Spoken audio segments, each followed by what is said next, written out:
Welcome back to the channel, everybody. So here's a quick set rep on our brand new Alliance Delta 321BH. So when we picked this up from the RV center, they did winterize it for us. So it's about camping season right now. So I had to unwinterize it or dewinterize it, however you prefer to say it. And the Deltas do something pretty cool. They give you a winterizing hose.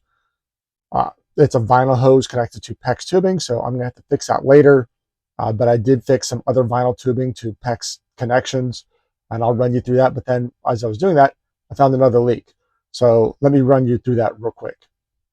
All right, so it's close quarters in here. So if you remember, this was vinyl tubing, just like this, 2.5, 3 inches long, and it was going to cause a leak. So I had some PEX tubing and some clamps, so I fixed it and replaced it. I will have to fix this later.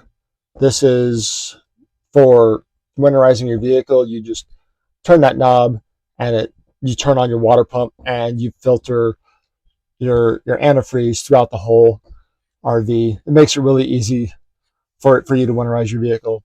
So as I was doing all this, I was noticing, as you can see, it's still wet. It's got to dry out for the rest of the day. I was noticing water still dripping. So, and as you can see, what I ended up doing is I put a little bit of Teflon tape in here, but the honest to goodness truth is that this just wasn't tightened down enough.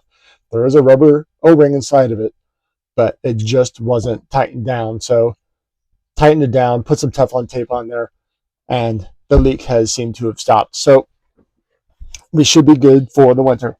So, and if you are familiar with Deltas, this is your control panel for your water, your if you want to fill up your tanks, or if you just want to do straight city water, water flushes. So I took this entire panel off and looked at the spaghetti's mess that is on the back side of this, and everything appeared to be correct.